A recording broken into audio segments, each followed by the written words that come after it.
Hello दोस्तों, स्वागत है आपका VSP online classes be the part of learning में। मेरा नाम रतन है और आज हम पढ़ेंगे जी4 वायरस।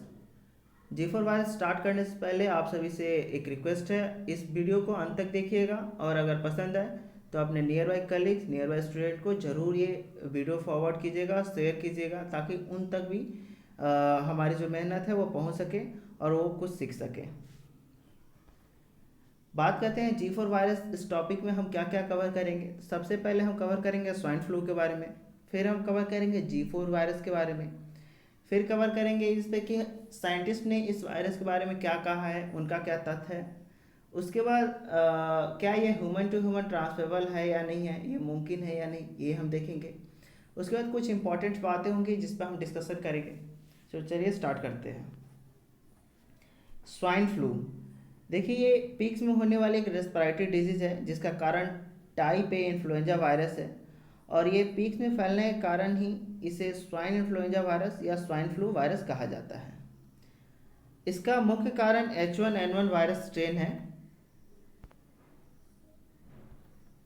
एंड अलग अलग तरह के सबटाइप्स और स्ट्रेन का समूह है ये स्वाइन इन्फ्लुएंजा वायरस। और अभी के डेट में जी फोर इसका एक नया स्ट्रेन आया हुआ है, इसलिए साइंटिस्ट के जितने भी ग्रुप हैं इसमें ये चिंता की बात है। बात करते हैं जी4 वायरस की। जी4 वायरस क्या है? तो G4EA H1N1 जिसका फुल फॉर्म होता है जेनोटाइप 4 यानी G4 reassortant Eurasian avian like EA H1N1 virus. ये वायरस चाइना में डिस्कवर हुआ है। हम सभी जानते हैं कि चाइना में वर्ल्ड वाइड पिग्स की संख्या सबसे ज़्यादा है, तो वहाँ से ये वायरस आया हुआ है, वहाँ से ये वायरस का खोज हुआ है। चाइनीज़ के साइंटिस्ट ने इस पर स्टडी किया और स्टडी करने के बाद यूएसए के एक journal proceeding of the national academy of science, इसमें इन्होंने पब्लिश किया है कि ये ह्यूमंस के लिए ज़्यादा इन्फेक्शनियस है और ये आगे चल के एक पोटेंशियल पैंडेमिक वायरस का रूप ले सकती है। इसके चलते एक और महामारी फैलने की आशंका पूरे देश में है, हो सकती है। बात करें साइंटिस्ट की, साइंटिस्ट का इस पर क्या कहना है। तो साइंटिस्ट ने इस पर रिसर्च किया है और ये पता लगाया कि एक इन्फ्लुएंजा वायरस का पार्ट है जो कि 2011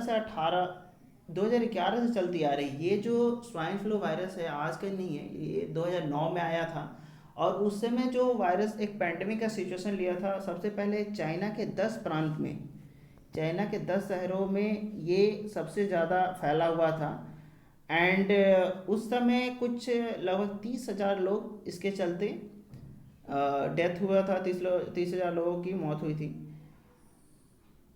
इस वायरस में भी जैसे कोविड-19, अभी आपने नाम सुना होगा कोरोना वायरस का, जिसमें वहाँ भी सबसे इम्पोर्टेंट है, वहाँ भी उस वायरस को में भी सबसे ज़्यादा रेस्पिरेटरी सिस्टम ही इफ़ेक्ट करता है। तो यहाँ भी इस वायरस में भी रेस्पिरेटरी सिस्टम पे ही इफ़ेक्ट करता है, यहाँ भी सबसे पहले लंग डैमेज होता है। तो ये सारी चीज़ें देखी गई हैं। रिसर्चर ने जो 179 स्वाइन फ्लू वायरस को आइसोलेट किया था, वहाँ पे सबसे ज़्यादा जी4 स्ट्रेन को पाया गया। सबसे ज़्यादा जो वायरस है वो जी4 स्ट्रेन की है एंड जिसके चलते ही साइंटिस्ट ने चाइना को वार्न भी किया था और सजेशन भी दिया था कि जितनी भी इंडस्ट्री है, पिग इंडस्ट्री जितने भी है और वहाँ के जितने भी वर्कर हैं उनको आइसोलेट किया जाए और आइसोलेट करने के बाद उनकी एक जांच की जाए। बात करते हैं क्या ये human to human transfer possible है। तो देखिए, रिसर्चर की माने तो अभी तक ये वायरस जो है एनिमल टू ह्यूमन में पास होती है और एनिमल से ही ह्यूमन में होती है, लेकिन ऐसा कुछ अभी कोई एविडेंस आया नहीं है जिससे ये साबित की जाए कि ये ह्यूमन टू ह्यूमन भी पास हो सकती है। लेकिन ये वायरस में सबसे चौंकाने वाली ये बात है कि इसमें ना कैपेबिलिटी है जो कि ह्यूमन टाइप रिसेप्टर को बाइंड कर सकती है। तो आगे चल के ये खतरा ह्यूमन टू ह्यूमन में भी आ सकता है, बट इसका अभी कोई एविडेंस मिला नहीं है।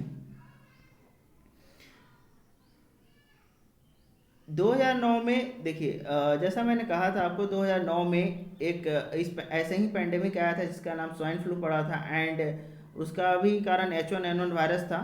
और उस समय ह्यूमन टू ह्यूमन, उस समय ह्यूमन टू ह्यूमन आपको ये वायरस फैल भी रहा था।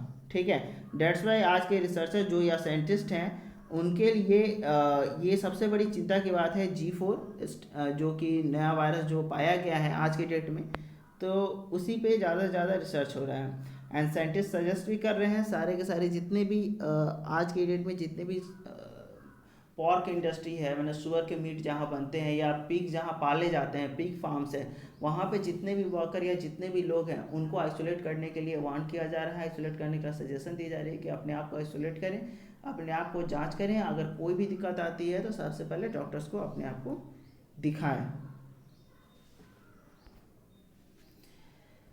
थैंक यू वेरी मच समय देने के लिए। अगर आपको ये वीडियो अच्छा लगा हो तो प्लीज़ लाइक कीजिएगा, शेयर कीजिएगा सबसे ज़्यादा, और कमेंट में बताइए कि आपको अगला वीडियो किस पे चाहिए। और इस वीडियो में अगर कोई आपको फीडबैक देना हो वो भी आप कमेंट कीजिएगा। You are most welcome for that. Thank you very much.